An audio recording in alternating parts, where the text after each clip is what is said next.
Bonjour à toutes et à tous, bienvenue.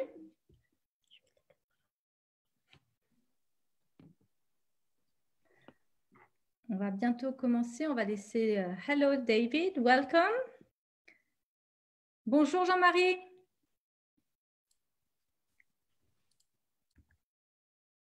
Bonjour Mathias, bienvenue. Bienvenue.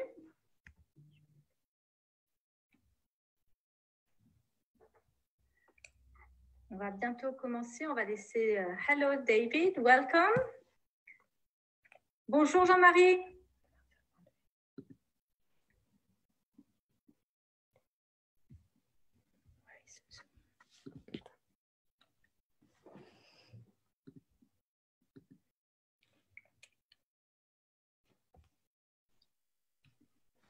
On m'entendra mieux ainsi, Émilie, je pense. Comment? Tu Je m'entends? crois que tu ne m'entendais pas avant. Ah oui, là, je t'entends. Bienvenue Jean-Marie. On va commencer avec un petit peu quelques minutes. On va attendre encore quelques petites minutes que tout le monde soit là. On a démarré un petit peu tardivement.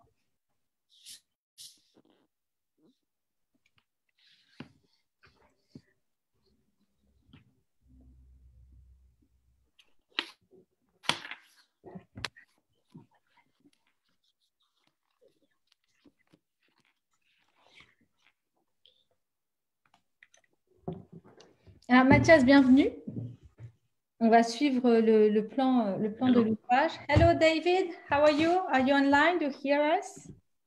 Yes, I can hear you very well. Merci.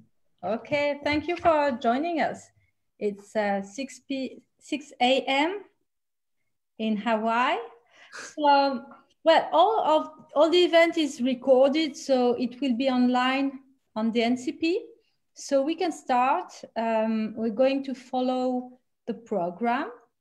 And I would like to warmly thank you for being there tonight and for organizing the lunch from Hawaii. Donc, juste une petite précision, c'est que nous organisons deux lancements de l'événement.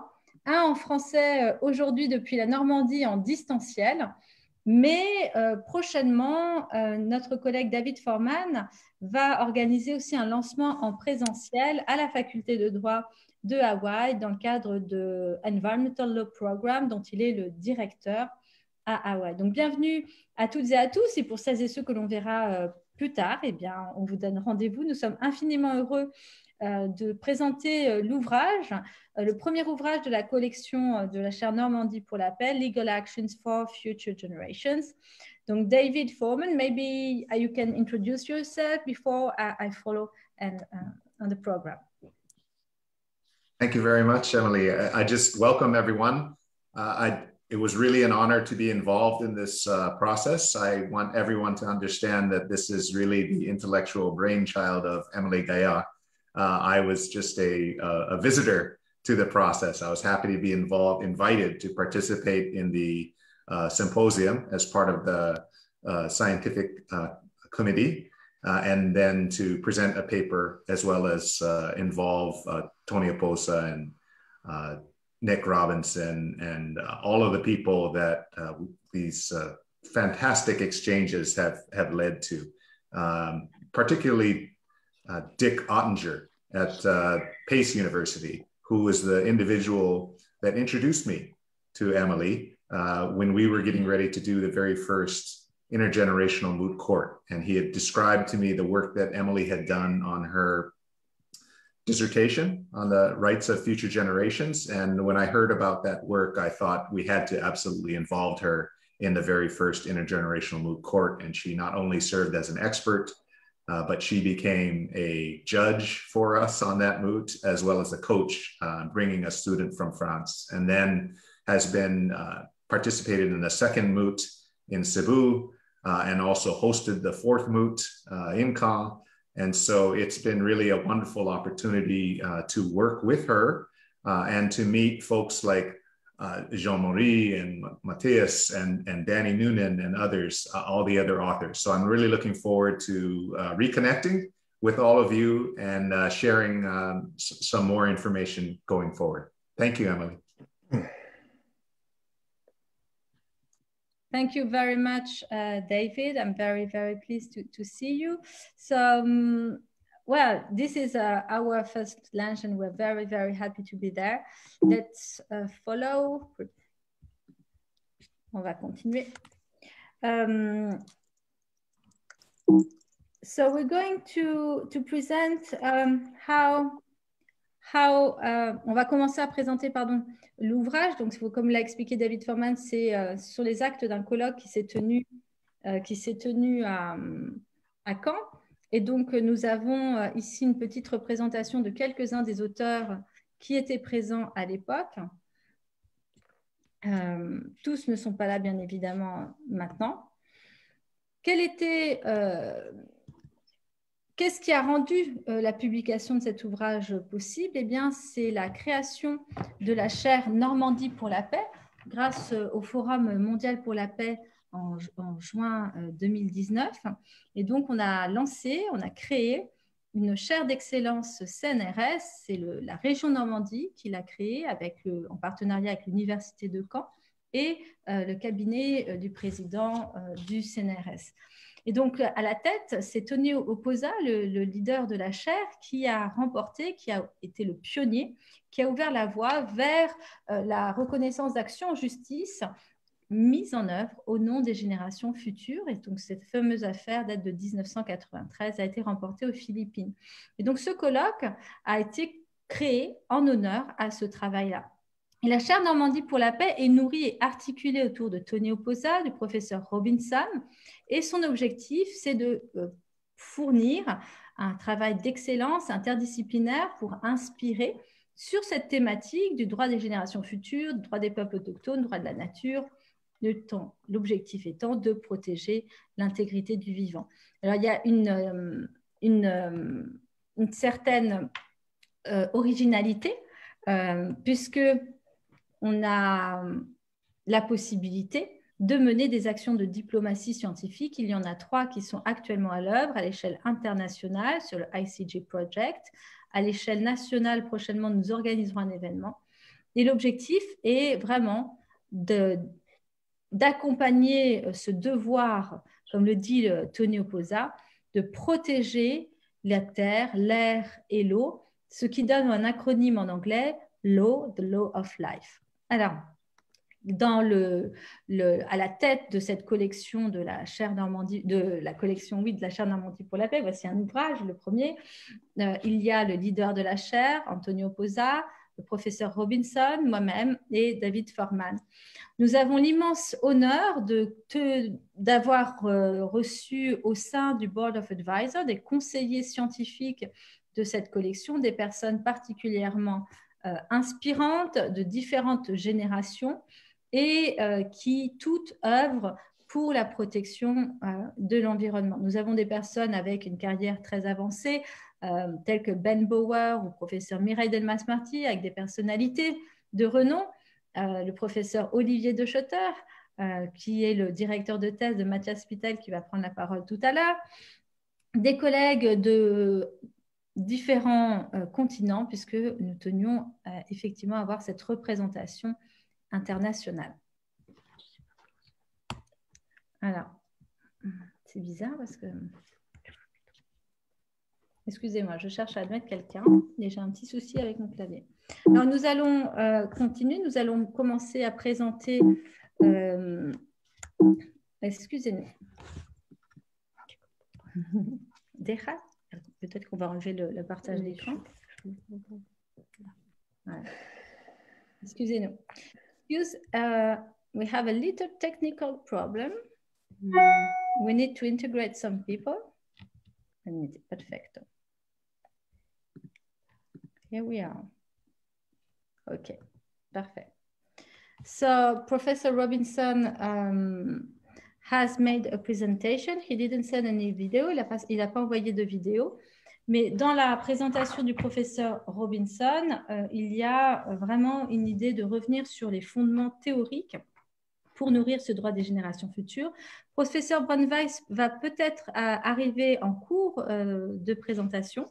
Donc, nous allons lancer nous allons lancer de suite la présentation du professeur Mireille Delmas-Marty. Vous savez que, juste attendez, sur Edith Brunweiss a écrit un article sur l'équité intergénérationnelle comme changement de paradigme. Elle est la grande prêtresse du droit des générations futures, conseillère régulière à l'ONU. Et elle va nous aider notamment dans une de nos campagnes de diplomatie scientifique où nous allons travailler sur la question des ombudsman des générations futures. Donc peut-être qu'elle nous rejoindra tout à l'heure. Hello Aline, welcome. Donc le professeur Mireille Delmas-Marty, quant à elle, ouvre l'ouvrage. Elle ouvre l'ouvrage avec un article puissant qui s'intitule « Adapter l'ordre juridique à l'ère de l'Anthropocène ». Et donc, dans cet article, elle nous donne à voir un projet absolument inspirant dans lequel elle imagine une ronde des vents contraires qui soufflent à l'ère de la mondialisation et qui déboussolent notre univers. Je vous propose de l'écouter et ensuite, j'aurai l'immense plaisir de vous présenter 2 vidéos pour vous présenter sa sculpture, une sculpture qui formalise dans la matière sa pensée. Bonjour et bonsoir. Tout se passe aujourd'hui comme si en se mondialisant, les sociétés avaient perdu le nord. Les inégalités ont augmenté en même temps qu'avant.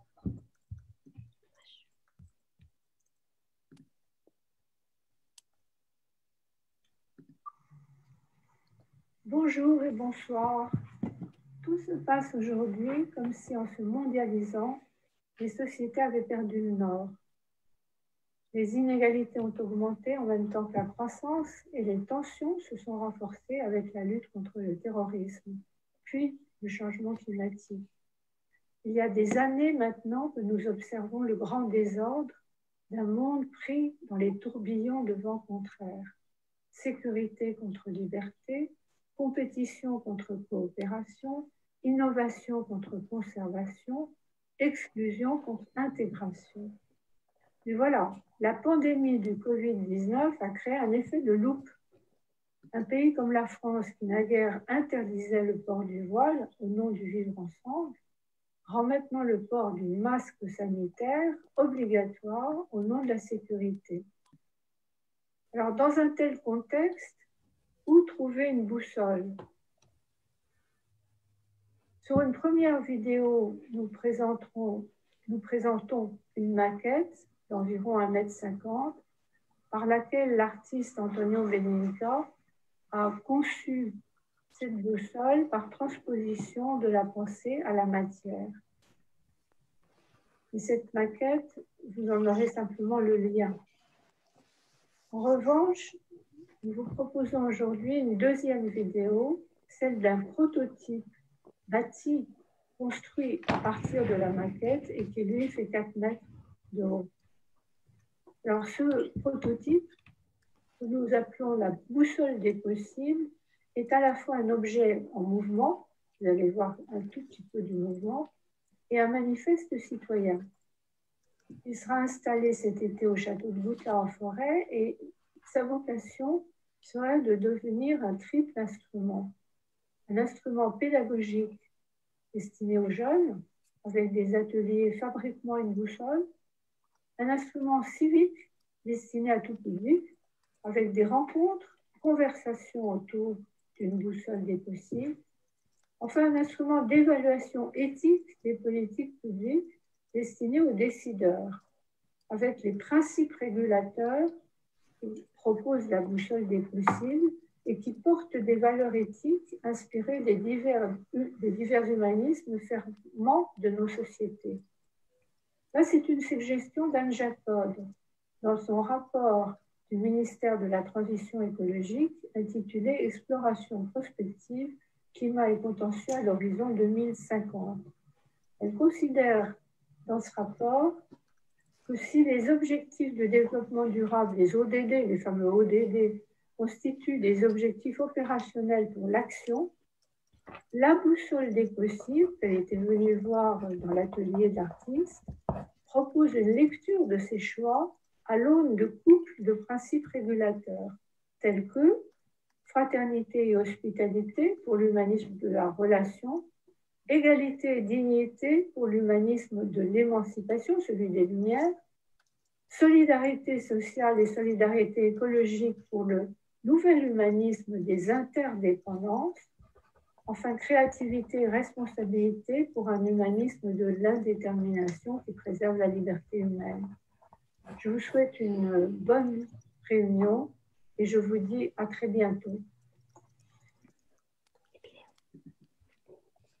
Donc, vous l'aurez compris, le professeur Mireille Delmas-Marty nous parle d'une boussole des possibles pour naviguer dans cet océan de mondialisation. Et elle nous a fait parvenir 2 vidéos, je vais rapidement vous les présenter. La première est une vidéo qui, elle nous propose d'écouter la première minute seulement. On mettra bien évidemment l'intégrité de la vidéo sur Internet. Et la deuxième qui est la vidéo... État d'urgence sur la planète. Pris dans le tourbillon des vents nés de la mondialisation, nous sommes tentés de nous replier sur les États-nations, ultime refuge. Refuge illusoire. Le déni, l'irresponsabilité nous mènent dans ce lieu maudit où les vents contraires se rencontrent, paralysie ou naufrage, le poteau noir.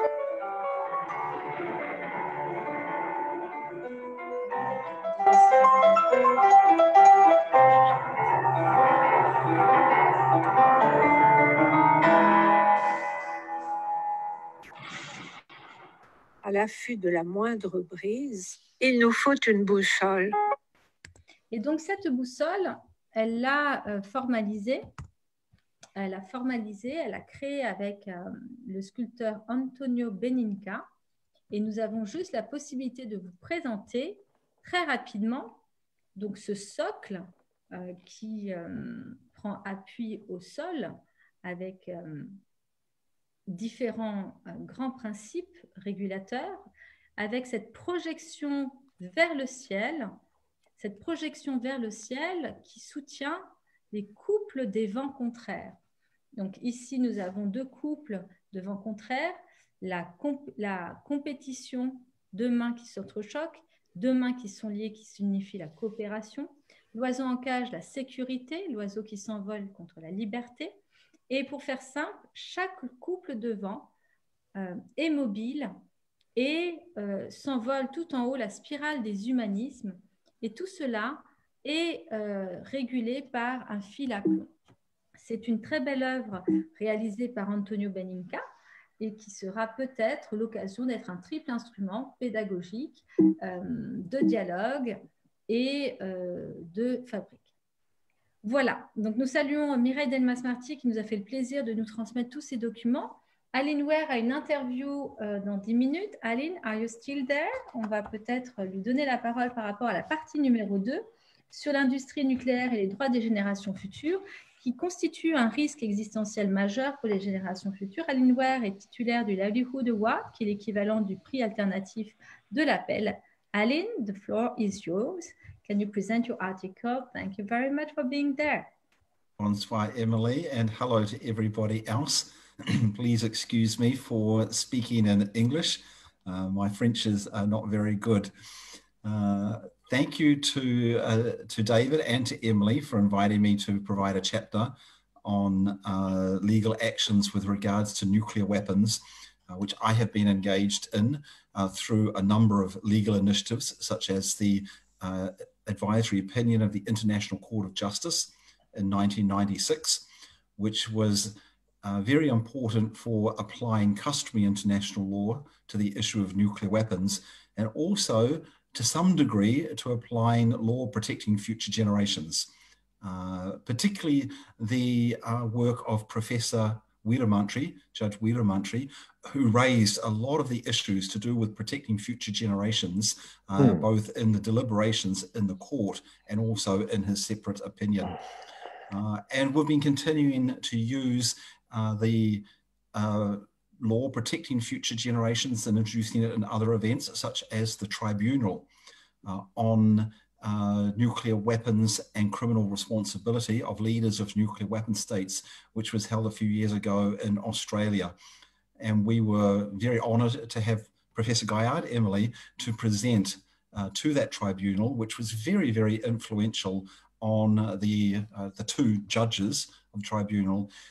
They indicated that the growing body of international law protecting future generations strengthened the customary legal prohibition against the threat or use of nuclear weapons to basically rule out any threat or use of nuclear weapons because of the impact on future generations, alongside other international humanitarian law. And now we're taking this issues of nuclear weapons and protection of future generations into the UN human rights bodies. Today, we were presenting to the Committee on the Rights of Women on the legal prohibition against nuclear weapons, and part of that was because of the effect on future generations, on genetic disorders, deformed babies that comes from the radiation from nuclear weapons. So this area is very important. It's wonderful to be able to have had the opportunity to flesh it out and to write the chapter on these issues in the book. And this, not just this chapter, but this whole approach of applying law protecting future generations is very, very useful in the field of putting the legal constraints on nuclear weapons and moving towards their total prohibition and elimination. So thank you again very much. I apologize, I have to leave right after this because I have an interview in Canadian TV show, but I plan to join the Hawaii launch of the book also next week, even though it'll be, I think, 3 a.m. our time. And once again, congratulations to David and Emily for pulling together such an important book. Thank you very much, David. Aline, take care and have a great interview. See you soon.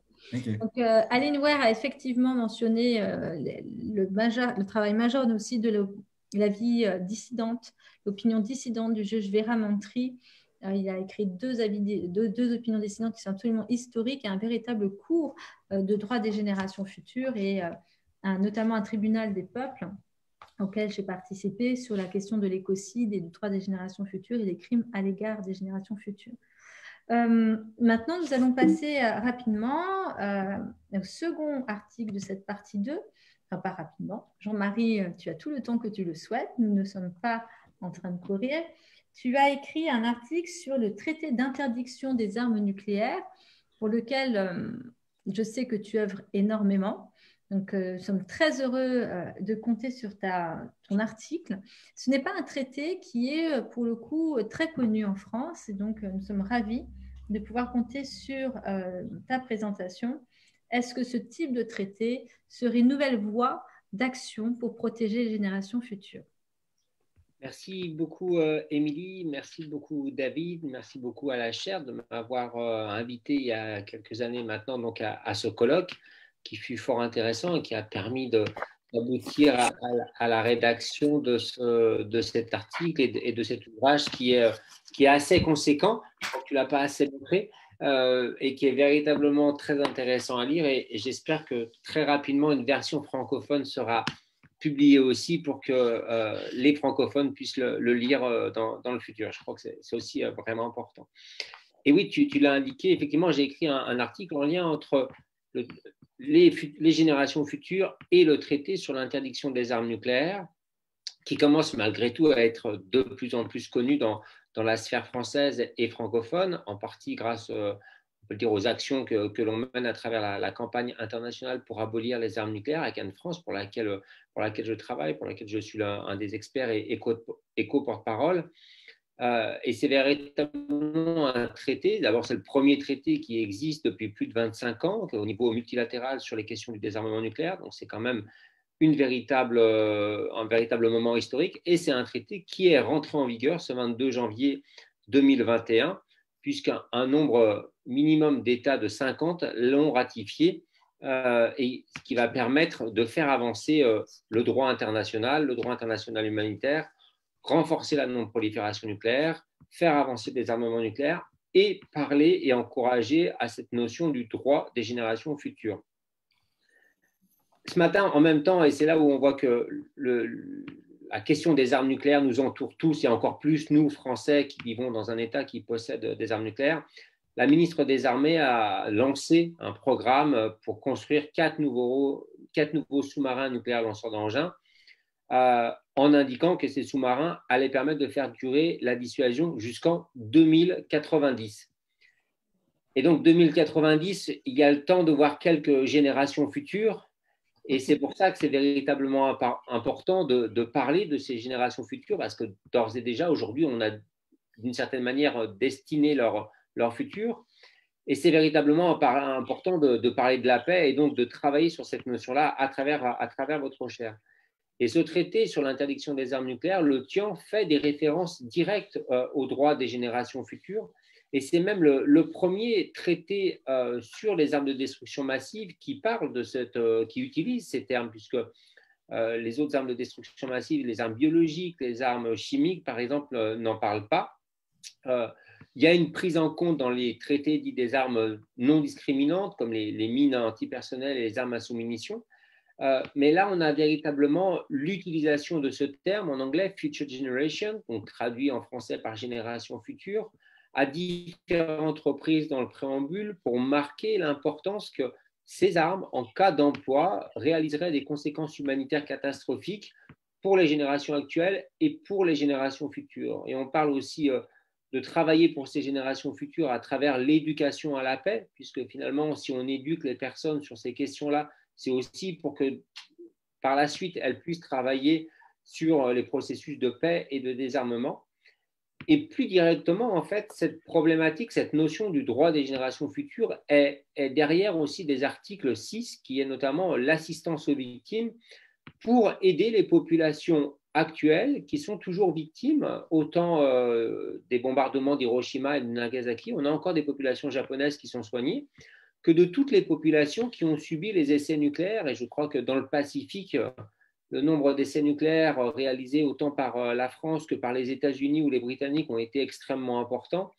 Et les populations néo-zélandaises, australiennes, tahitiennes et bien sûr polynésiennes ont largement subi ces essais nucléaires.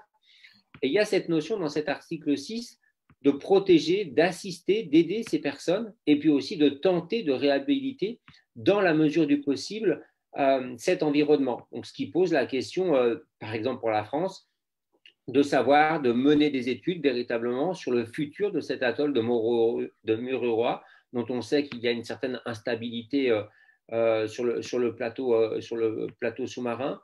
Et si je vais sur un théâtre que je connais encore un petit peu mieux que les essais nucléaires en Algérie, en Polynésie, c'est justement aller sur l'Algérie, où la France a réalisé des essais nucléaires, où la France a volontairement enfoui des déchets nucléaires, ce qu'on a publié dans une nouvelle étude qui porte sur les déchets nucléaires que la France a laissés et qui montre le travail qui peut être réalisé à partir de ce traité-là. Donc, on a véritablement un traité extrêmement contraignant qui met des nouveautés en termes d'obligations positives, des nouveautés en termes d'interdictions liées aux différentes interdictions sur les armes nucléaires et qui vient porter ses effets puisque d'ores et déjà, des États tels que la France le rejettent formellement et de façon importante. Et si vous rejetez quelque chose, ça veut dire que ça a bien un effet contre vous.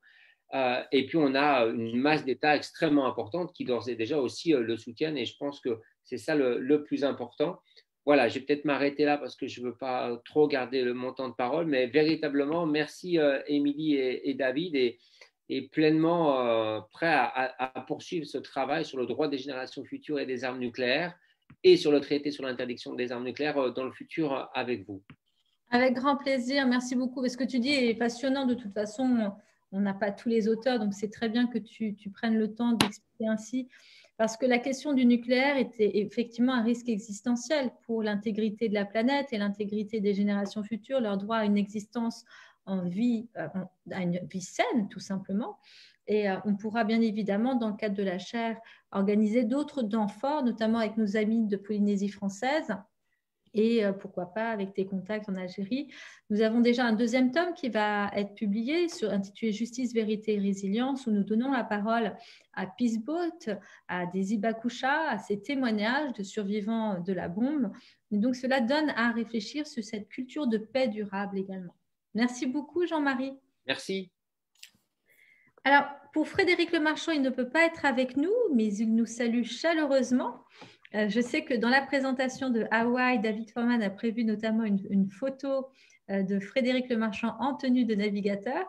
Frédéric Lemarchand est professeur de sociologie à l'université de Caen et il est spécialiste notamment de Tchernobyl, de la question du rapport à la technologie nucléaire, et il nous a préparé un article intitulé « La bombe comme nouvelle définition du présent et de l'avenir de l'humanité ». Que devons-nous à la pensée de Günther Anders? Et en fait, il a repris l'ouvrage de Günther Anders, ce grand philosophe de la bombe nucléaire et de la technologie du nucléaire, et il a repris chacun de ces commandements qui figurent, c'est un chapitre, c'est un commentaire d'un chapitre qui s'intitule, d'un ouvrage qui s'intitule L'obsolescence de l'homme, et qui est une pensée très profonde d'un point de vue philosophique sur la rupture historique, le déchirement de l'histoire qu'introduit l'introduction de la bombe dans notre histoire. Nous avons adopté une technologie qui dépasse nos capacités de penser ces dangers, qui dépasse la capacité même de penser en sciences politiques comme danger, et qui a fait apparaître des dangers prométhéens. Et parmi les écueils qu'il dénonce, c'est cette foi aveuglante dans le progrès, alors là même qu'il faudrait s'extraire de ce paradigme. Nous allons passer maintenant à un autre article qui a été co-rédigé par deux membres de IPPNW, qui est une ONG qui a été prix Nobel de la paix pour tout son travail mené, cela signifie les physiciens internationaux et les médecins engagés contre le nucléaire. Et ils nous ont fourni un article, après l'article de sociologie, de philosophie de Frédéric Lemarchand. Eh bien, il s'ensuit un article vraiment passionnant qui croise vraiment des connaissances scientifiques de radiologues, de médecins, et qui donne à voir comment l'exposition au rayonnement ionisant peuvent casser l'ADN, peuvent casser l'expression normale des gènes, et même à des faibles doses, transforme nos perceptions des dangers transgénérationnels créés par l'exposition au rayonnement ionisant. Martin Walter nous a préparé une vidéo en anglais qui est commune au lancement de l'ouvrage à Hawaï et en Normandie. Donc, nous lui donnons la parole en anglais.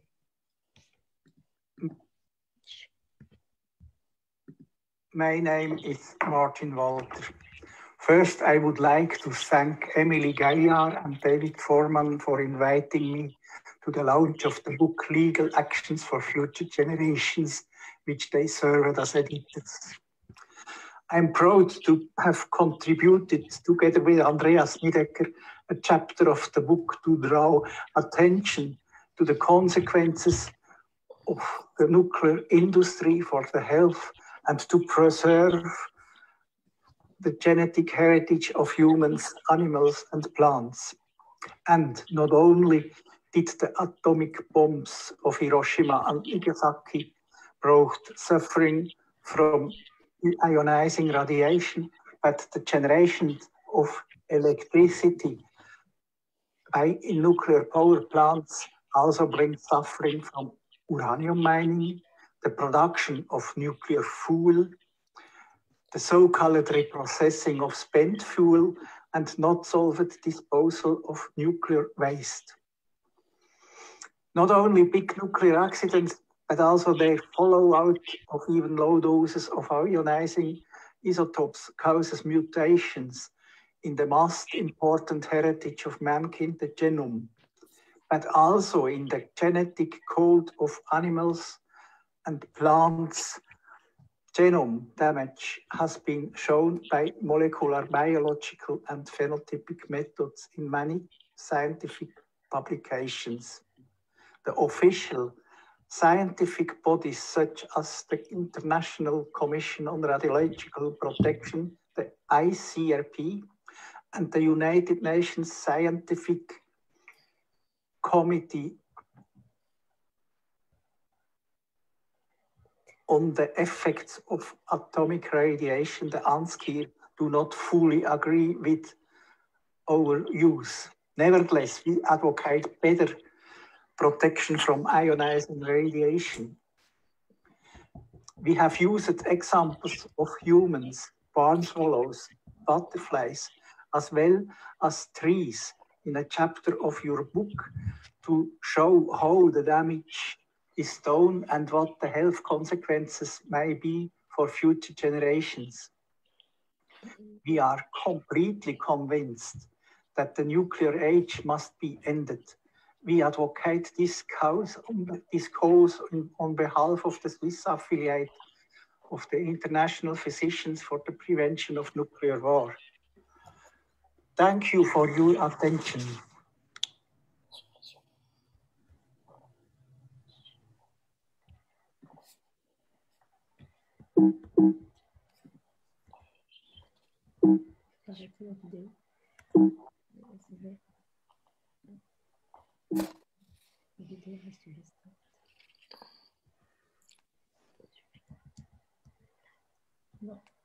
My name is... Donc, dans cette présentation de cet article, ce qui est très intéressant, c'est qu'il y a des connaissances scientifiques de sciences dures, des publications internationales qui montrent les effets transgénérationnels, le dommage transgénérationnel qui est causé sur le patrimoine génétique du vivant, que ce soit le vivant humain, que ce soit le vivant non humain. Les populations qui se reproduisent vite, telles que les populations de papillons, ont des dégénérescences, des mouches naissent sans ailes. Et donc, tout cela est clairement identifié dans cet article qui donne beaucoup d'éléments de connaissance. Je vais passer à présent à la partie 3, intitulée « Protéger les générations futures contre le changement climatique », ou en tout cas au moyen de la justice climatique. Dans cette partie 3, nous comptons 3 panélistes. Christian Huguelot, avocat, qui est parmi les grandes voix en France en tant qu'avocat de la défense de l'environnement, qui présente dans cet ouvrage un article intitulé « Le réchauffement global et devant les cours nationales vers une révolution juridique globale ». Vous savez qu'encore dernièrement, le PNUE a publié un rapport faisant état de milliers d'actions en justice climatique, c'est ce que l'on appelle les actions en justice climatique. Cette justice climatique qui avait timidement intégré le préambule de la Convention de l'accord de Paris lors de la COP 21, eh bien, est devenue une réalité judiciaire grâce à la créativité de nombreux avocats avec un rapport très étroit avec la société civile. Nous avons l'honneur de compter également pour cette présentation, dans la présentation de Danny Noonan, qui est en ligne directement depuis les États-Unis. Il a coécrit avec Elizabeth Brown, John Davidson, un article qui vise à questionner la sécurisation du droit à un environnement sain, plus précisément à un environnement sain, une atmosphère saine et un climat stable au bénéfice des générations actuelles et futures. On sait que ce nouveau droit fondamental est actuellement porté haut et fort par l'actuel rapporteur des Nations Unies. Elle est hyper bonne. L'actuel rapporteur des Nations Unies sur droits de l'homme et environnement. Allô, c'est que tu veux dessiner déjà? Fanny, il faudrait couper le micro, s'il vous plaît. Fanny. Ah, ok. Bon, alors, ça s'est passé comment?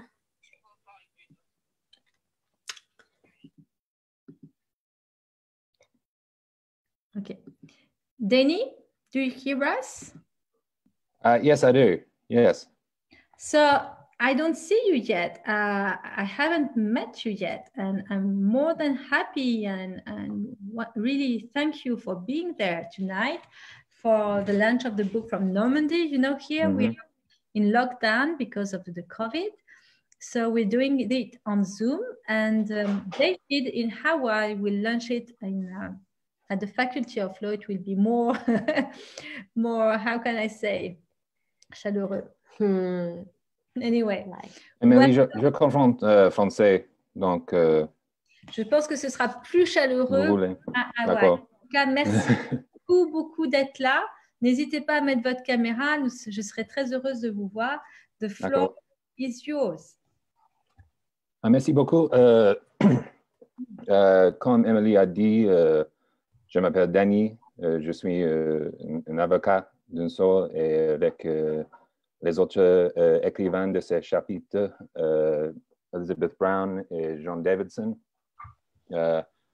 On a contribué un chapitre concernant l'affaire Juliana et tout d'abord, je vous prie d'excuser mon niveau de français. Il y a longtemps, depuis j'ai parlé dans ces contextes et je vous prie d'excuser mes erreurs de grammaire et comme ça. C'est parfait, Danny, c'est parfait. Merci.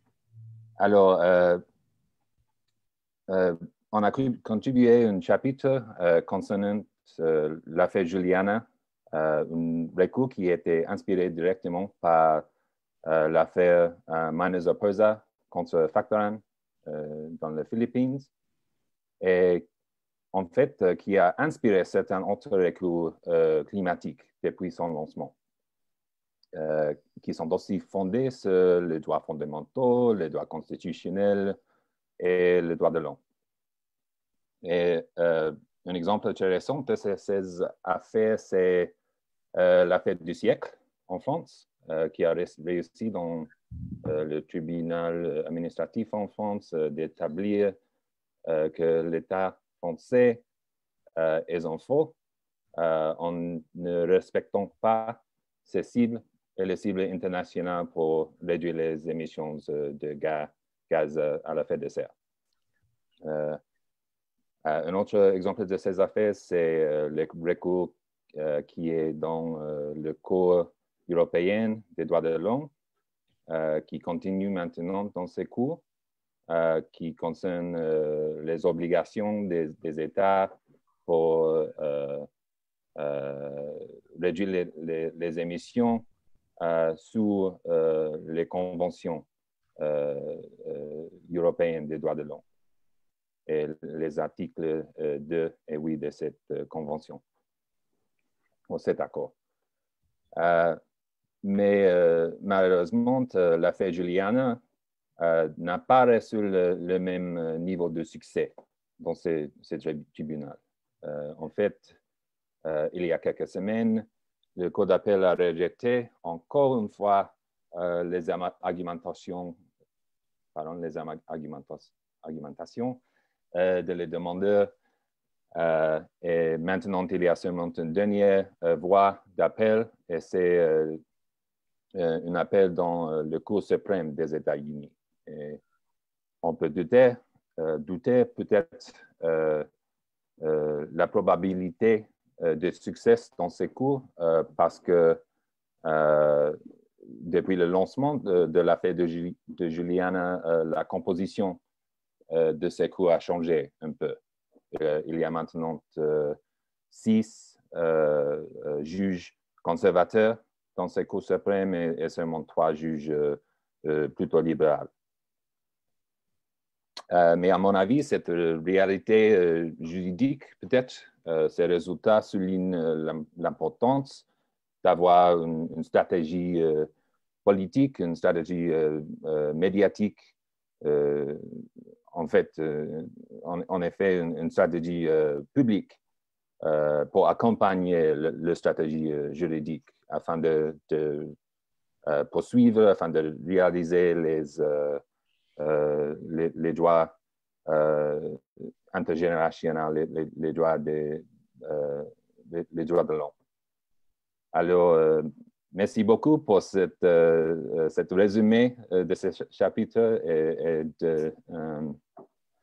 and thank you for putting up with my level of French. It's been a little while since I've given a presentation in French. So very good. Thank you. Thank you very much.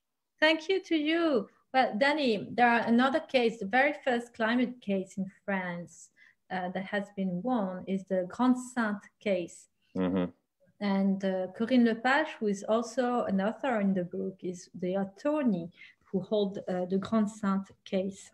Fantastic. So thank you very much for this great presentation, and I'm very pleased to meet you then through Zoom, and I'm looking forward to meeting you in real. So now we're going to just mention the article. I'm going to switch into French. On va mentionner maintenant, on va présenter l'article rédigé par Agnès Michelot, à l'époque présidente de la Société française pour le droit de l'environnement et qui a coécrit avec notamment Jean Jouzel, un rapport qui a été remarqué au CESE français au point d'inspirer un autre rapport sur la justice climatique et sa mise en perspective avec le droit des générations futures pour le CESE européen.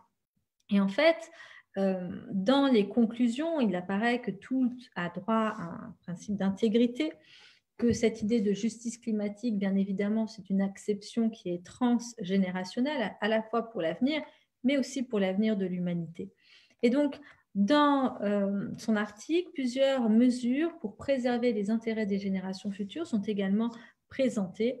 Et typiquement, le droit des générations futures, c'est avant tout un droit d'anticipation des risques. Donc, je vous invite à prendre connaissance de cet article. Ce qui est intéressant, c'est qu'on voit que c'est toute une même famille, puisque dans le rapport du CESE français, ils ont proclamé, ils ont promu notamment l'idée de saisir la Cour internationale de justice d'un avis consultatif pour savoir quelles sont les obligations aujourd'hui des États en ce qui concerne la lutte contre le changement climatique. Et c'est typiquement ce que mentionnait le professeur David Forman en début de session, ce qui a été joué sous forme de moot court en 2016, car issu de la pensée de Tony Oposa et du professeur Robinson dans les années 2014-2015.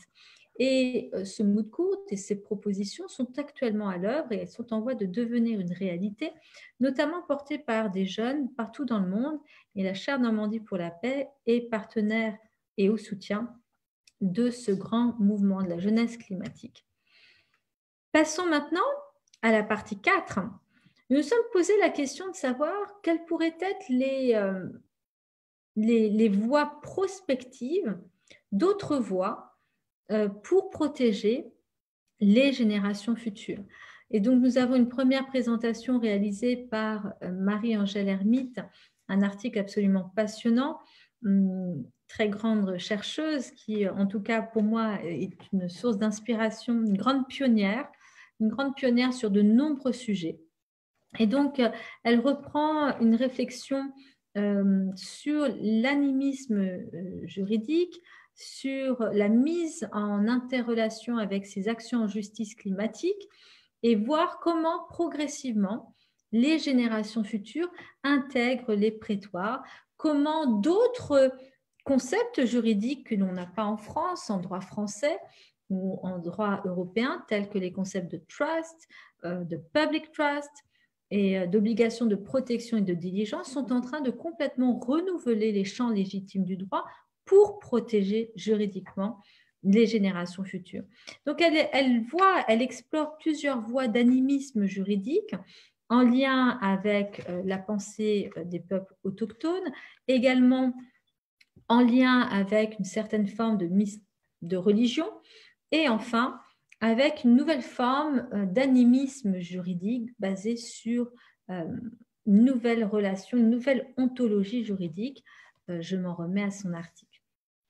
Alors, sur les droits de la nature, nous avons la chance de pouvoir compter sur la présence de Mathias Pettel, qui a écrit dans cet ouvrage un article intitulé « Les droits de la nature, une révolution juridique pour la justice écologique ». Mathias, je te laisse le soin donc de te présenter et je te donne la parole avec grand plaisir. Merci beaucoup d'être parmi nous. Merci Émilie, merci David. Donc, je m'appelle Mathias Pettel, je fais une thèse en Belgique à l'UC Louvain sur l'utilisation des droits de l'homme par les mouvements climatiques. Mais ce n'est pas le sujet de ma contribution dans ce livre. Comme tu l'as dit Émilie, je suis intéressé aux droits de la nature, donc cette idée innovante de reconnaître à la nature une personnalité juridique. Alors, c'est un peu une proposition qui déchaîne les passions en ce moment entre les enthousiastes qui voient la solution juridique magique pour résoudre la crise écologique et puis les opposants qui, au mieux, y voient une mesure purement symbolique ou voire au pire une proposition dangereuse qui nous éloigne de l'humanisme juridique. Moi, je fais partie des enthousiastes, je ne vous le cache pas.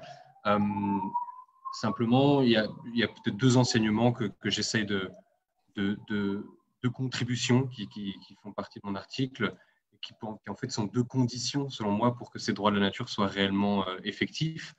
Tout d'abord, j'essaie d'avoir une réflexion interdisciplinaire parce que je pense que simplement une innovation juridique, aussi ambitieuse soit-elle, aussi prometteuse soit-elle, s'il s'agit uniquement d'une reconnaissance textuelle, même dans la Constitution, cela risque de rester lettre morte s'il n'y a pas une vraie réflexion philosophique d'une part, mais aussi économique d'autre part, pour rendre ces droits de la nature effectifs. Et donc, c'est ce que j'essaie de faire dans la première partie de cet article, c'est d'essayer d'avoir une réflexion parallèle, en même temps, parallèlement au droit, une réflexion éthique et une réflexion économique. Notamment sur l'économique, je pense que un grand nombre des propositions actuellement mises sur la table quant à l'enjeu climatique et écologique de manière plus générale cherchent à intégrer la nature dans les mécanismes de marché.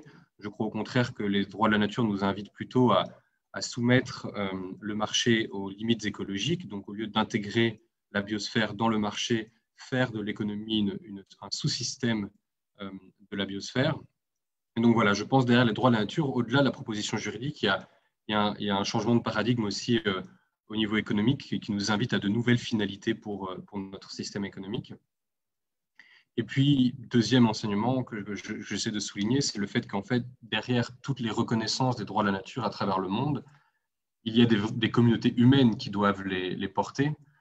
Donc, c'est peut-être le deuxième danger, mais c'est aussi un message d'espoir, c'est qu'il ne s'agit pas d'une opposition entre la nature d'une part et les humains d'autre part, mais les droits de la nature peuvent venir renforcer les luttes de peuples autochtones, notamment, mais pas uniquement, dans leur lutte pour la protection de leur territoire, pour la protection de leur mode de vie.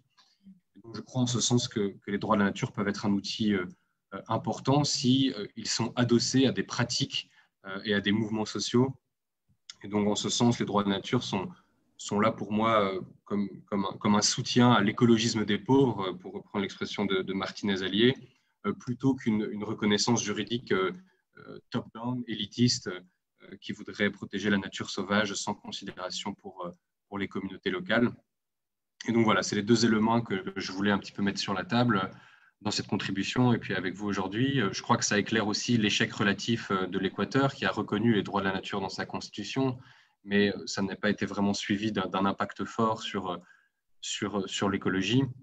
Et je crois tout simplement que l'Équateur, s'il y a une vraie ambition juridique, il n'y avait pas une ambition économique derrière, puisque le pays reste dans une perspective très extractiviste, très développementaliste, avec la croissance économique comme principal horizon. Et puis, ça s'est été déconnecté des communautés autochtones qui se sont vues dépossédées de leur maîtrise sur cet outil juridique. Donc, voilà un peu les deux enseignements qui me font dire qu'en fait, les droits de nature, c'est un peu ce qu'on en fait.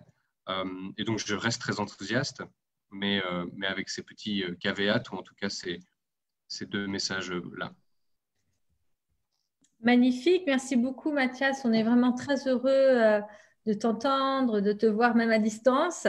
Merci beaucoup pour ta présentation. Sur cette question de la reconnaissance des droits de la nature, il y aura d'autres projets importants menés dans le cadre de la Charte Normandie pour la paix, auxquels on sera très heureux, bien évidemment, de t'associer. Alors, nous recevons just in time notre collègue d'Argentine, Juan Ignacio Pereira. Bienvenido, Juan. ¿Cómo estás? Hola, ¿cómo estás, Emily? ¿Cómo están todos por allá? Bonjour. Estamos muy bien. Te presento a Laura Duarte, que es... Mucho gusto. ¿Quieres presenter? La asistente de la Charte Normandie pour la paix, entonces aquí estoy asistiendo a todos los autores y todas las líneas de investigación que maneja la Charte. Bienvenido, Juan. Muchas gracias y disculpa el retraso en conectarme. No problème. Juan Ignacio Pereira est avocat en Argentine spécialisé dans la défense de l'environnement. Dans le cadre de l'ouvrage, il a écrit un article intitulé « La reconnaissance des droits des générations futures dans le cadre des affaires en justice argentine ».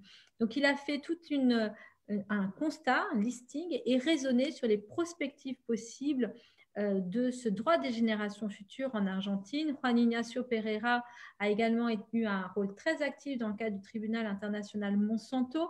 Il est très engagé également en Argentine autour d'un réseau qui s'appelle la RENAMA, qui est un réseau qui rejoint des agroécologistes, des ingénieurs agronomes, des avocats, des maires, des personnalités politiques pour œuvrer pour une agriculture agroécologique. Juan Ignacio, the floor is yours. You can talk in Spanish if you want. Just in few minutes, can you just explain what is in your article and what are your main messages? Ok, bueno, si puedo hablar en español, Sí, perfecto. Que me resulta cómodo para poder expresar en breves minutos en qué consiste la parte mía en el libro. Lo que hice fue, dentro de la legislación argentina, buscar artículos, normas e instrumentos que protejan a las generaciones futuras, dentro de la legislación y dentro de la jurisprudencia, o sea, lo que los jueces establecen en sus casos a resolver. Entonces, descubrí que, bueno, hay mucho derecho transgeneracional o derecho de las generaciones futuras, el cual lo estuve volcando en el artículo, y encuentro que nuestra Constitución Nacional, en su preámbulo, ya hacía una evocación a las generaciones futuras, señalándolas como la posteridad, las generaciones venideras, como un enfoque a que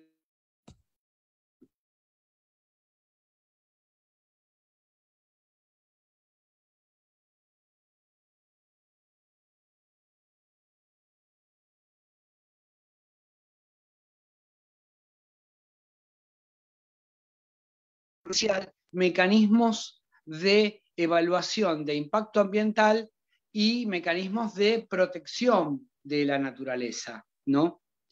Luego va a venir en nuestro país una reforma constitucional en 1994, donde va a incorporar como sujeto de derecho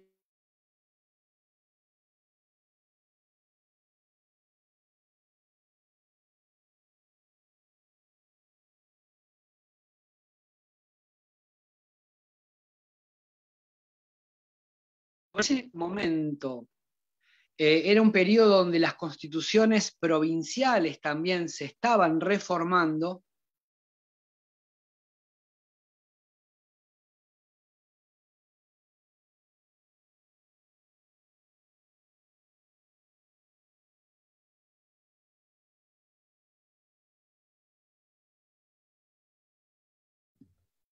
Hola. Hola, ¿se escucha? Sí, creo que tu conexión es muy baja. Por momentitos no tenemos, no podemos. Puede ser. Lo que voy a hacer es que tengo problemas de conexión, sí, pero voy a pasarlo a un sistema, o sea, el sistema de datos, para que la conexión mejore. Ahí vamos. Es un minuto que se va a desconectar, sí, se va a conectar y voy a redondear la idea, sí, y para darle paso. Sí, y si tú puedes cortar tu video, creo que será suficiente. Ok, les envío un video, ¿les parece bien? Sí, sin el video, solamente... Perfecto, sí, no sabía que estaba el video. Ahí está. Perfecto. ¿Estamos bien ahí? Sí, gracias. Bueno, gracias a ustedes y disculpen los problemas de señal que estamos teniendo. Bueno. Continuando, entonces, después de la reforma constitucional del 94 en la Argentina, aparece como sujetos de derecho las generaciones futuras. Y las legislaciones de protección ambiental que se van dictando después de las reformas constitucionales van incorporando a las generaciones futuras como sujetos de derecho y sujetos a tener en cuenta. A partir de esa situación, las cortes y los juzgados nacionales y provinciales comienzan a tener en cuenta las generaciones futuras en diversos fallos y sentencias que algunas fui citando en el articulado, en el artículo del libro, ¿no? Donde fui viendo cómo los jueces le iban dando forma a esa protección a las generaciones futuras y podía vislumbrar que, por ejemplo, teníamos como un principio de prevención transgeneracional. ¿Qué significa? Que cuando el juez mira a las generaciones futuras para tomar una medida de prevención, esa medida toma ya una dimensión transgeneracional que la vigoriza, la fortalece en términos de protección hacia el ambiente, en términos transgeneracionales. Y así lo van haciendo en varias sentencias, como por ejemplo en otra, le solicitan al Estado provincial que haga una evaluación de impacto ambiental, pero teniendo las generaciones futuras en cuenta. O sea, estaban hablando de una evaluación de impacto ambiental transgeneracional, entre otros instrumentos que iban desarrollando en forma pretoriana. Bueno, básicamente de eso se trata el artículo. Creo que es en un punto muy interesante porque logramos vislumbrar cómo se va desarrollando a través de las sentencias de los jueces el derecho transgeneracional, y luego en las conclusiones vamos a señalar que en nuestro país necesitaríamos organismos especializados en la protección de los derechos transgeneracionales, como por ejemplo cuando tenemos un organismo o un ministerio que protege a los menores, podríamos pensar un ministerio o una fiscalía o una oficina especializada en la protección de las generaciones futuras, lo cual nos vendría bien no solo en Argentina, sino en todos los países del mundo. Bueno, creo haber sido sintético y... Sí, muy bien, Juan. Está hablando muy sintético. Perfecto. Muchísimas gracias. Je rigole parce que Juan Ignacio a tendance à beaucoup parler, donc il a été parfait. Donc je le félicite. Con mucho gusto, Juan. Que le vaya bien. Abrazos a todos en Argentina. Muchas gracias.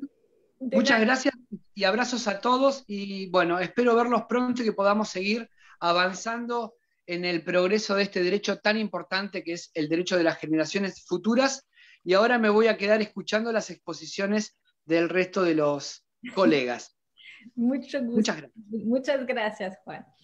Donc, dans la présentation de Juan, ce qui est très intéressant, c'est non seulement il a fait une revue de la loi, de la Constitution, des procédures qui tentent à être transgénérationnelles et à donner corps et consistance à la reconnaissance de droits des générations futures. Et ce qui est très intéressant, c'est qu'à la fin, il propose une entité, une autorité qui permettrait d'être le porte-voix de cette question de défense des générations futures, et ce sera au programme de la chaire Normandie pour la paix, deuxième semaine d'avril. Alors, nous allons continuer à poursuivre la lecture de cet ouvrage, et nous arrivons au professeur David Forman, qui a dans un article intitulé Marooned in the Doldrums While Ignoring Indigenous Ecological Knowledge, Attempting to Regulate Pesticide Use in Hawaii. On sait qu'à Hawaï, il y a certaines îles qui sont les îles d'expérimentation des cocktails non encore autorisés. Et la situation à Hawaï est particulièrement préoccupante. David, the floor is yours. Thank you very much, Emily. I wanted to just briefly mention that when I first talked with Emily about this symposium when we were in Cebu in the Philippines at one of the IUCN Academy of Environmental Law colloquium, and she described what she planned to do, and and we discussed, what could I possibly talk about that would be relevant to the symposium. I did not realize that the topic that I chose would link up so well with many of the other topics that were discussed at the symposium. I suspect Emily could see that happening, but I didn't at the time. You will recall that Alan mentioned Judge Wiramantri and the international legal framework for protecting the rights of future generations.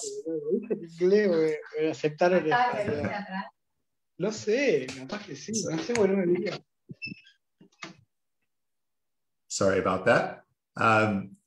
So that framework was discussed by Edith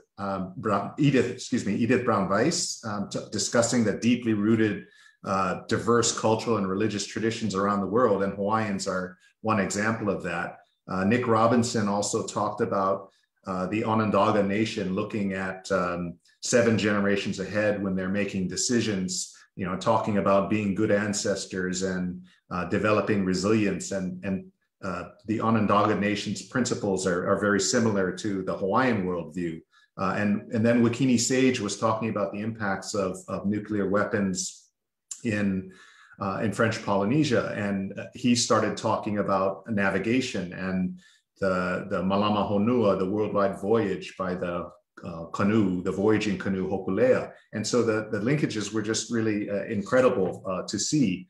And so my article talks about the links between Native Hawaiian cultural values and this intergenerational equity legal framework, and applies it to a missed opportunity. There were efforts after 50 years of open air field tests in Hawaii. There were local efforts at the community level to try to regulate those practices and the pesticide use that was associated with genetic seed. And this is the largest crop in Hawaii, and it doesn't feed anybody. But anyway, the companies were able to remove those lawsuits from our state courts to our federal courts. And this is a principle, one of my students, Miranda Steed, helped me to explain that if I use the term preemption in France, people might think of droit de préemption urbain instead of principe de primauté. And apologies for my French. I am 6th generation from France, but I did not learn to speak French. But anyway, this principle of preemption was applied by the federal court, and they ignored state law principles that are rooted in Hawaiian cultural values that are similar to the intergenerational framework that Edith Braun-Weiss and Nick Robinson and others spoke about. But what my article does is expose gaps in the federal, state, and local regulation that suggests there is a need to take action. And this is directly linked to the arguments that Mireille Delma-Marti made about ordering pluralism and about regulatory dialectic wins in order to avoid the doldrums. So again, an analogy to sailing and the reliance on indigenous values to protect the resources and to protect us as well. So anyway, I go on to critique the federal court for having failed to send the case back to the Hawaii Supreme Court to apply that constitutional principle that's rooted in indigenous cultural values. And so it does tie in very nicely with the other topics discussed in the book. And I was really privileged to have the opportunity to share my thoughts and criticisms of those legal decisions with all of you. So thank you very much, Emma. You are more than welcome, David, and thank you very much for your help for editing the book. Without you, it couldn't be possible. Donc, David Forman a énormément aidé à la réalisation de cet ouvrage pour le publier en anglais. J'aurais été bien incapable de le faire sans lui. Je tiens à le remercier chaleureusement. Et il a été, nous avons... À cette époque, nous n'utilisions pas Zoom et avec le décalage horaire, ça donnait des heures de travail jusqu'à 4 heures du matin, 2 heures du matin, tantôt pour lui, tantôt pour moi. Donc, c'est une collaboration scientifique aussi très sympathique mais qui n'a pas été toujours facile avec le décalage horaire. Thank you very much, David, for your support, for your patience and for your presentation. La situation à Hawaï sur les pesticides est extrêmement préoccupante, comme je vous l'ai dit, et donc son article est absolument passionnant, surtout qu'il fait ce lien avec les peuples indigènes, et comme il a dit, dans le colloque, mais malheureusement Winnie Kitsage n'a pas pu écrire son article, il y avait des liens très forts et très étroits avec la cosmovision des peuples de Polynésie française. Il y avait un lien tel de cousin, un lien de famille aussi avec Alinwa qui vient de Nouvelle-Zélande, et on voit bien que ce droit des générations futures, il réunit une famille de penseurs. Je vais passer à présent pour vous présenter l'article du professeur Michel Prieur. Michel Prieur a, dans cet ouvrage, publié un article qui concerne un projet de pacte international sur le droit à un environnement sain. Mais en fait, il est parti du constat suivant, qu'il y a 70 ans, nous avons adopté cette Déclaration universelle des droits de l'homme et depuis, plusieurs initiatives sont en cours. Il y a le Global Pact porté par Laurent Fabius, il y a un autre projet que je vais présenter de suite après, aux côtés de Corinne Lepage, sur la Déclaration universelle des droits de l'humanité, des droits et devoirs de l'humanité. Et lui, Michel Prieur, est revenu sur la généalogie des pactes. Les deux pactes internationaux de 1966, qui sont donc le terreau du droit international positif, eh bien, ont été des pactes adoptés à Genève. Et donc, partant de ce constat, il a initié avec le Centre international de droit comparé pour l'environnement un projet de troisième pacte qui viendrait vraiment s'inscrire dans la continuité des deux pactes de 1966. Et donc, il y a diverses sources d'inspiration pour ce pacte international de droit à l'environnement, sachant que, comme pour le projet de Corinne Lepage, l'un des points d'orgue a été la formulation des vœux du président Hollande, lorsqu'il a dit que le temps était venu de reconnaître les droits de l'humanité. Et donc, dans cet article, il va vraiment retracer la généalogie, le travail réalisé par le CIDCE, le but étant de faire adopter une résolution par l'Assemblée générale des Nations unies afin d'inviter les États à adopter ce texte. Il y a l'intégralité de ce projet de troisième pacte international en anglais dans cet ouvrage.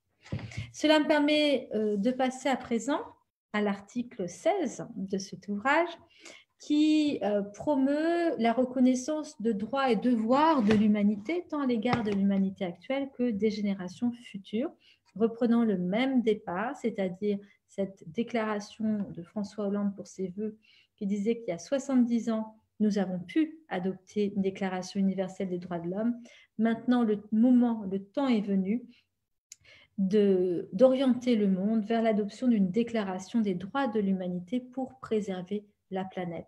C'est alors que Corinne Lepage a été missionnée par le président Hollande en 2015 pour la rédaction d'une déclaration universelle des droits de l'humanité. Je faisais partie de ce comité de rédaction. Corinne Lepage porte haut et avec beaucoup de pugnacité ce travail qui depuis est mené au sein de la société civile.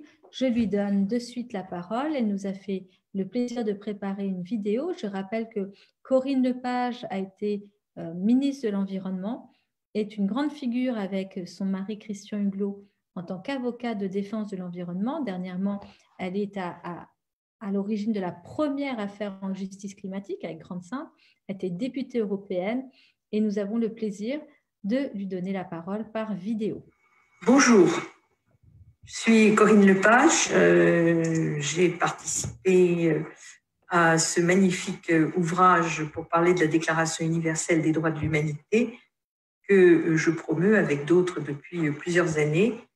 Je pense que c'est un texte extrêmement important dont vous pourrez découvrir les tenants et les aboutissants dans cet ouvrage. Je voudrais simplement souligner qu'il m'apparaît particulièrement nécessaire en ces temps de pandémie parce qu'il est au croisement de deux réflexions majeures que nous avons. D'une part, le lien entre les droits individuels et les droits collectifs que le contrôle de la pandémie pose très clairement. et d'autre part sur les droits de la nature et les droits de l'humanité, les devoirs de l'humanité à l'égard de la nature. Ces sujets sont traités dans la déclaration avec une solution d'équilibre que je pense particulièrement opérationnelle par les temps qui courent. Je vous souhaite une très bonne lecture de cet ouvrage et je remercie Émilie Gaillard de m'avoir permis d'y participer. Donc, Corinne Lepage fait porter tout ce travail par la société civile internationale. Elle a rallié des acteurs majeurs de la société civile. Elle a également fait adopter au niveau du territoire, en Normandie, la communauté d'agglomération de Rouen a, pour la première fois, créé une stèle sur une presqu'île en face de Lubrizol, qui a connu une catastrophe environnementale, avec le texte de la Déclaration des droits et devoirs de l'humanité. Le texte intégral est en ligne et également dans cet ouvrage. Je vous propose de passer à la 5e partie. Je suis Corinne Lepage. Protéger la condition humaine des générations futures. S'agit-il d'une nouvelle question juridique? Effectivement, dans le droit des générations futures, j'ai coutume de le présenter comme étant composé de 2 grands pôles.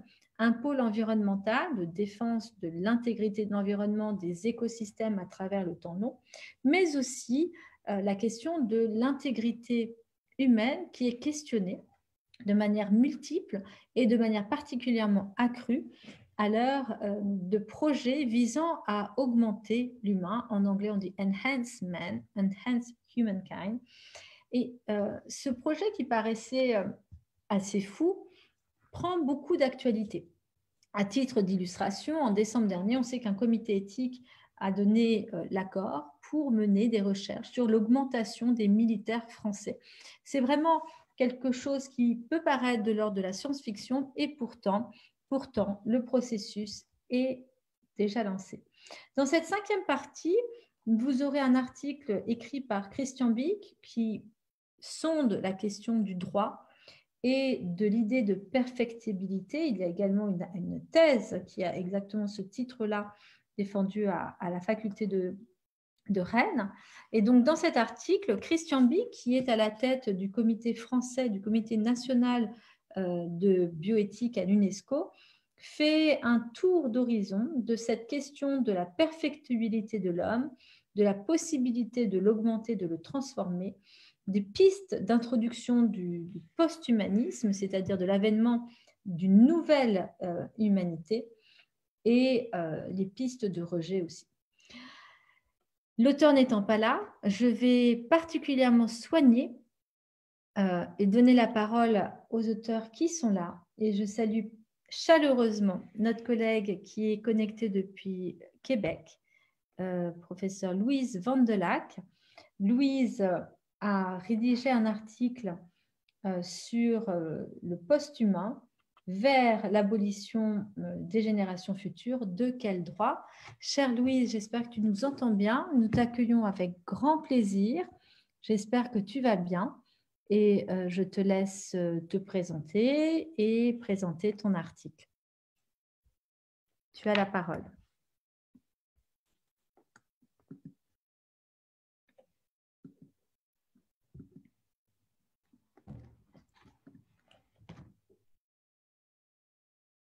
Je ne sais pas si Louise est en ligne.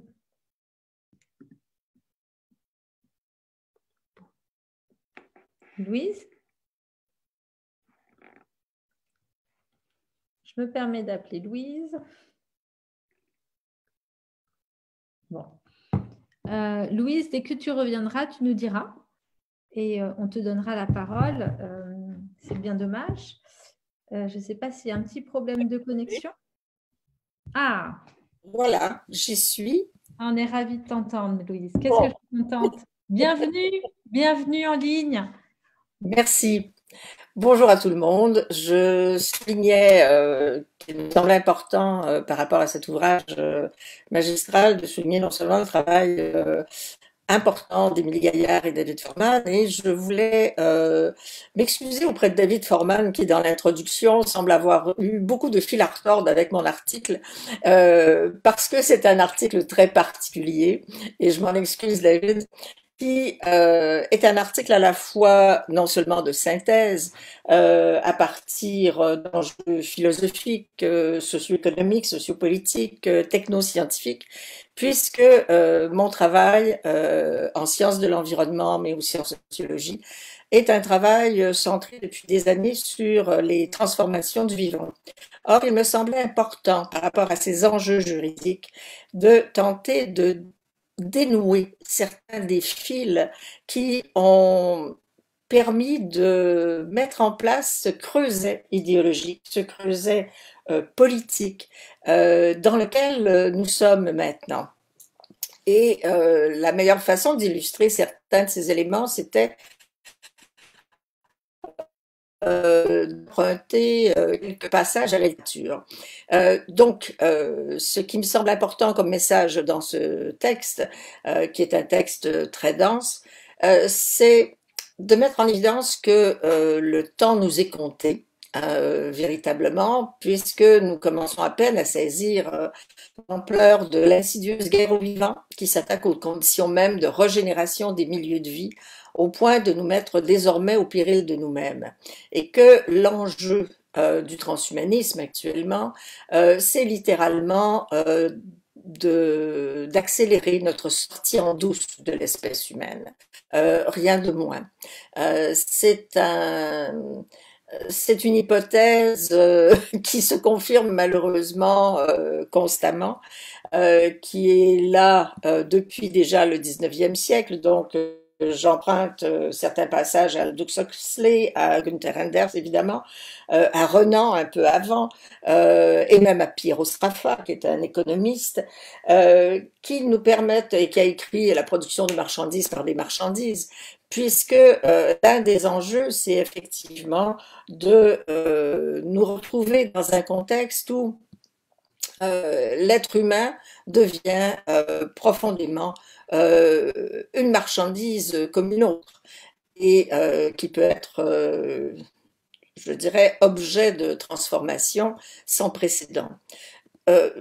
Peut-être allez-vous considérer que tout cela est de l'ordre d'un ordre futuriste, voire de l'ordre du délire, mais je vous avoue que pour avoir travaillé depuis 30 ans déjà sur des questions en émergence, j'ai commencé à travailler sur le saumon transgénique qui est dans nos assiettes au Canada depuis des années déjà, à l'insu des populations, dès 2003. Il m'apparaît toujours important de voir venir d'un peu loin, parce que quand on comprend bien les éléments de contexte qui nous amènent à cela, ça nous permet de pouvoir intervenir avec peut-être un peu plus de pertinence, un peu plus je dirais, de façon d'habilité à intervenir aux bons endroits et au bon moment. Or là, nous sommes face, d'une part, à un travail de construction idéologique qui s'appuie sur des manipulations symboliques qui, loin d'être celles des raéliens ou des évangélistes si importants aux États-Unis, hein, du côté des évangélistes, se drapent d'un vernis technophile et surtout profite des investissements majeurs des GAFAM. Hein, on sait à quel point, avec l'élargissement des écarts économiques dans le monde, les propriétaires des GAFAM constituent les plus grandes fortunes maintenant.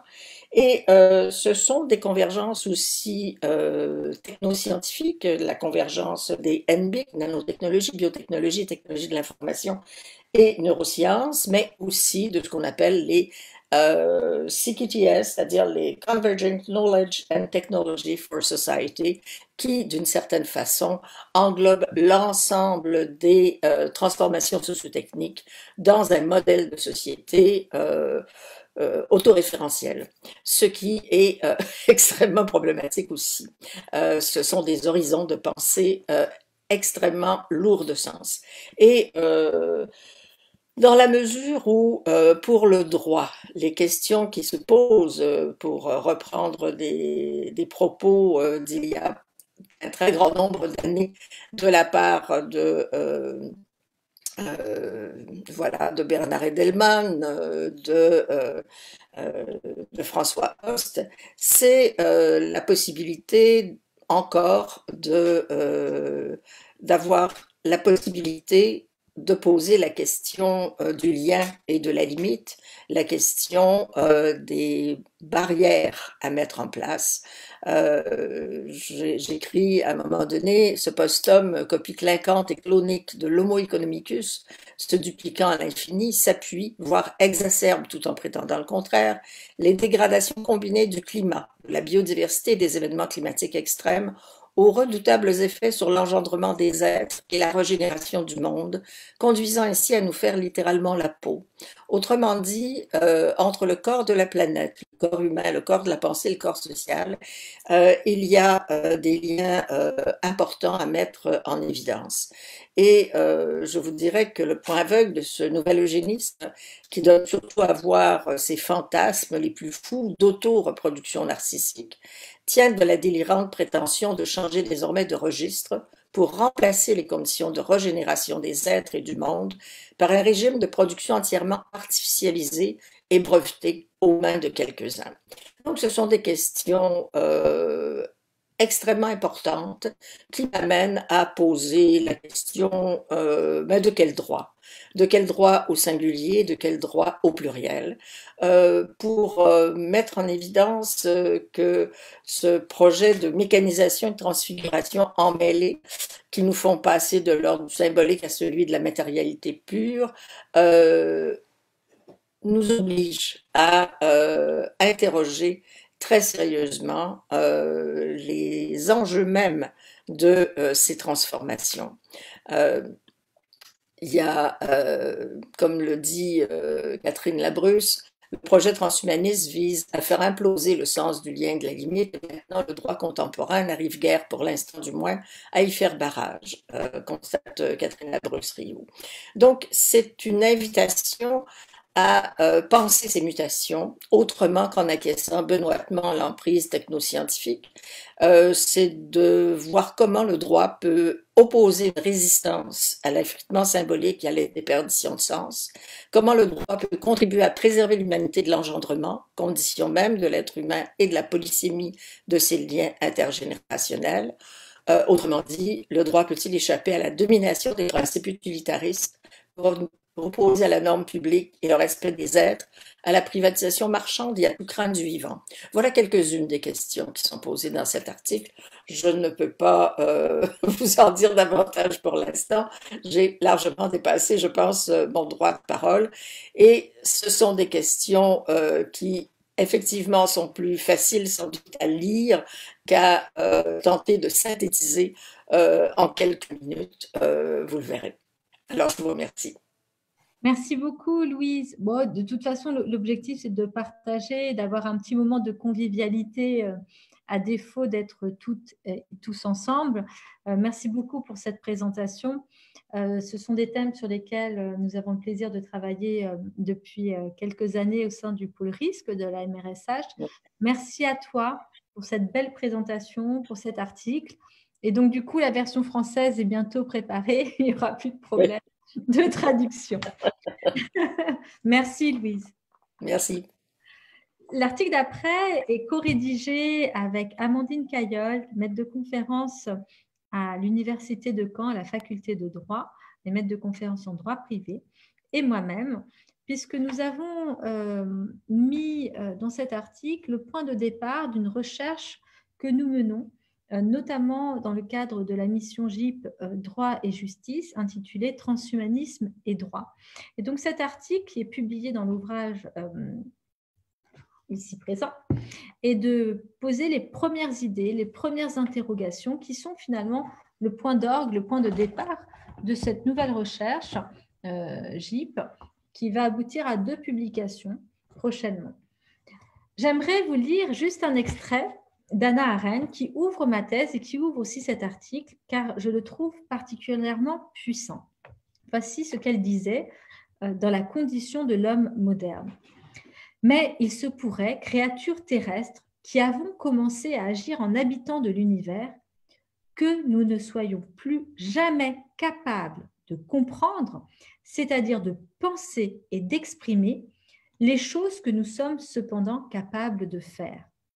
S'il s'avérait que le savoir et la pensée se sont séparés pour de bon, nous serions bien alors les jouets et les esclaves, non pas tant de nos machines que de nos connaissances pratiques, créatures écervelées à la merci de tous les engins techniquement possibles, si meurtriers soient-ils. Quel avertissement majeur nous a-t-elle transmis ici Hannah Arendt en nous demandant à ce que la pensée reste accolée à notre technologie, à ce que nous faisons. À l'heure des robots tueurs, à l'heure de la robotisation, de ce double mouvement de l'humain robotisé et du robot humanisé, pour reprendre les termes notamment du professeur Delmas Marty, dans ce contexte historique de la grande convergence des technologies nano, bio, info, cogno, quels sont les premiers questionnements qui nous viennent? Quelles sont les interrogations par rapport aux droits fondamentaux, par rapport à l'avenir de l'humanité qui apparaissent? Eh bien, tout simplement, le constat de l'émergence d'une nouvelle vulnérabilité, de nouvelles vulnérabilités au pluriel, et de la création d'un entre-deux entre hommes et robots, avec ce double mouvement particulièrement complexe qui rend difficile l'appréhension dans sa globalité des multiples enjeux systémiques et complexes liés à ce projet transhumaniste. Projet qui n'est pas univoque, qui est composé de nombreux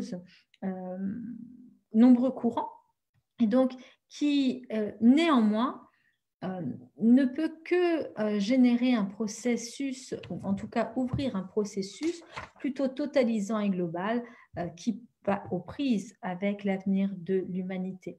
Nous y avons également identifié les impensés du transhumanisme, notamment les conséquences et la question de sa non-durabilité, sa non-soutenabilité au regard des ressources environnementales. Eh bien, nous arrivons, alors, juste pour Amandine Cayol, dans le cadre de la chaire Normandie pour la paix, elle est co-leader avec une autre collègue, Bénédicte Bévert-Boyer, de la ligne dédiée à la bioéthique. Et donc, 3 colloques seront organisés sur l'humain augmenté, l'animal augmenté, et je laisse les leaders de cette ligne les présenter en temps et en heure. Là, nous arrivons à la fin, à la 6e partie de cet ouvrage. 6e partie qui pose l'impératif d'aller encore plus loin, et d'aller sonder de multiples perspectives. Déjà, un premier article où je pose les bases juridiques de ce droit des générations futures, où je reprends notamment le fondement jonassien de cette responsabilité envers les générations futures, cet impératif de protection de l'avenir, et j'y retrace dans une perspective de synthèse les multiples défis que soulève la reconnaissance et l'intégration du dommage ou du risque d'atteinte transgénérationnelle, car c'est une réalité systémique, c'est une réalité complexe qui en appelle à l'application d'un droit systémique et d'un droit complexe. Beaucoup de défis, de changements de paradigme sont interreliés. Dans la version française, nous aurons l'immense plaisir d'intégrer un magnifique article du professeur Gilles-Éric Serralini qui parle des dommages transgénérationnels et des limites qu'ont atteintes les sciences épidémiologiques et qui éclaire particulièrement ces défis systémiques qui requièrent la création de nouvelles sciences transgénérationnelles, pas uniquement en droit, mais bien évidemment également dans les domaines de la santé. J'y conclus sur les différentes mesures de protection possibles des générations futures, que ce soit par les droits fondamentaux, que ce soit par la reconnaissance de nouveaux principes, comme le principe de dignité des générations futures, le principe de non-discrimination temporelle. Alors, je vais proposer de donner la parole à David Forman à présent, dans un article 21. On clôture l'ouvrage par le projet de faire la différence pour les générations futures. David, the floor is yours, and after your presentation, we have a video sent by Tony. The floor is yours. Wonderful, thank you. I forgot to mention when I was discussing my earlier chapter, and I just dropped it in the chat. I said that I'm 6th generation from France. I'm just trying to reconnect with those roots. There are 2 lines actually. One in the early 19th century, Joseph Bro and Marie Lahiro, who left Paris for Quebec, and then they connected with the Vitre line. I don't know if they just adopted the name of the city. Maybe he came from there, Pierre Levitre. But anyway, I just introduced that because that's my father's side. Now, with respect to Tony, it allows me to briefly mention my mother's side because I'm Filipino. My mother is from the Philippines. And so in my mother's native tongue, in Tagalog, I refer to Tony as Kuya, or my elder brother. And the chapter introduces Tony, shares how he had a nearly tragic experience, nearly died in a fire. He was in a coma for nearly a month. And it was after that experience that he left his lucrative legal career and started to think about the future and devoted himself to environmental issues and became an environmental defender. Thankfully, unlike environmental defenders in some parts of the world, he did not lose his life. But one of his good friends, Elpidio de la Victoria, lost his life. They engaged in efforts against loggers and commercial fishing, targeting the criminal syndicates. There's something, the legendary Visayan Sea Squadron, I was actually invited to be a part of. So here, in Tony's honor, I will wear the hat that he gave to me after I participated in one of their overnight enforcement missions. Nick Robinson was there as well, but Tony wouldn't let him participate. But anyway, other activities, Tony's Miners Oposta versus Factoron case, which was brought in the name of his children and other future generations, because if the Philippines continued to, if they allowed the mining companies that already had, the logging companies that already had concessions, there would be no virgin forest left in the Philippines. He also had a long 10-year battle before he got the Supreme Court to issue an order requiring the government of the Philippines to clean up Manila Bay. And so Tony is a consummate storyteller. He goes on to talk about his efforts, and he shares a poem and talks about the mission of making a difference for future generations. But I think now I'll just let him speak for himself. Emily? The one thing I would add, though, is that I'm sure that if he hasn't in his message, he would want me to acknowledge folks like Pascal Bouillon and Dominic Huro and Laura and Emily and everybody for all of their support. Thank you very much, David. Maybe you can read the poem that Tony has sent, because your English is far more better than mine.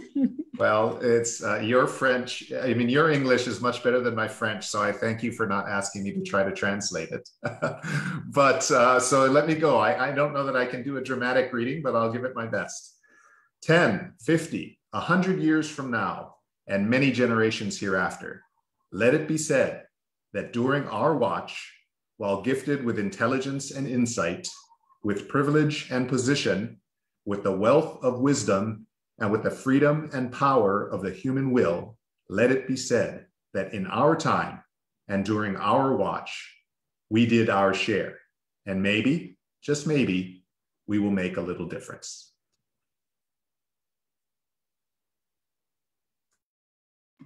Alors ça, c'est un très beau poème que Tony Oposa demande souvent à ce que l'on s'unisse à le lire à haute voix.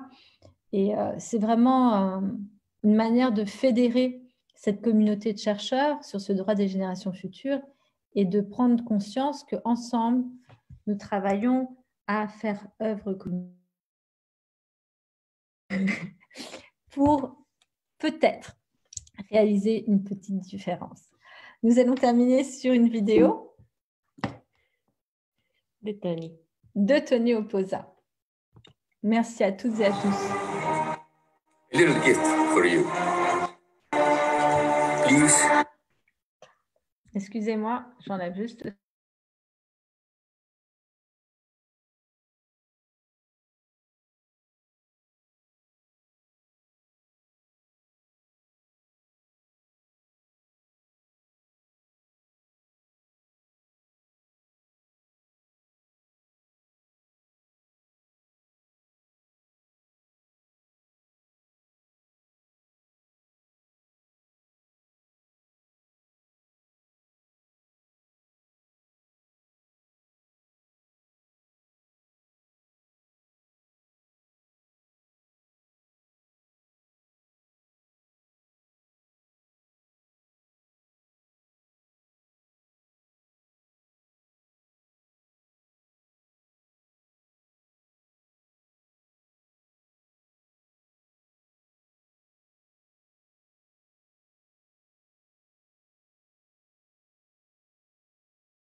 J'ai arrêté la vidéo un tout petit peu à l'avance. On va essayer de reprendre la fin. C'est fini. Bon, on le mettra sur le site internet. Eh bien, nous arrivons au terme de cette présentation de cet ouvrage. Je tiens à remercier l'ensemble des collègues, des amis qui ont participé à ce lancement. Donc, ce sera disponible et c'est déjà disponible sur le Facebook Live de la chaire.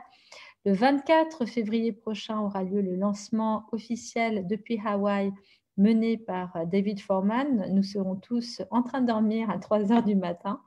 Néanmoins, je terminerai par vous indiquer qu'aujourd'hui, à partir de maintenant, jusqu'à demain, 18h, 19h30, vous avez une offre spéciale qui s'affiche à l'écran avec le code qui s'affiche à l'écran, 30% de réduction sur l'ouvrage pendant une journée. Voilà, nous arrivons au terme de cette présentation. Peut-être que nous pouvons enlever le partage d'écran et vous souhaiter à toutes et à tous une excellente fin de journée, une excellente continuation. Vous remercier du fond du cœur pour votre participation à cet ouvrage et au plaisir de vous revoir toutes et tous. Danny, thank you very much. We are very pleased. Juan Ignacio, muchísimas gracias. David, I'm very pleased. Merci beaucoup. Louise d'être là. Merci beaucoup, Mathias d'être là. À très bientôt pour d'autres rencontres. Merci beaucoup, Jean-Marie, pour ta participation et ton engagement sur le droit des générations futures. Merci, Dominique. Et restez en sécurité. Stay safe. Que le vaya bien, Juan. Saludos Merci a beaucoup todos. à toutes. Merci beaucoup à Encore une fois. todos, à toutes. Thank you. Muchas gracias. De nada. Que le vaya bien. Ciao. Au revoir. Prenez soin de vous. À bientôt. Merci, ciao, ciao. Igualmente, Ciao. Ciao. merci, que les vaya bien. Gracias, salió muy lindo. Gracias. Chao. Ciao.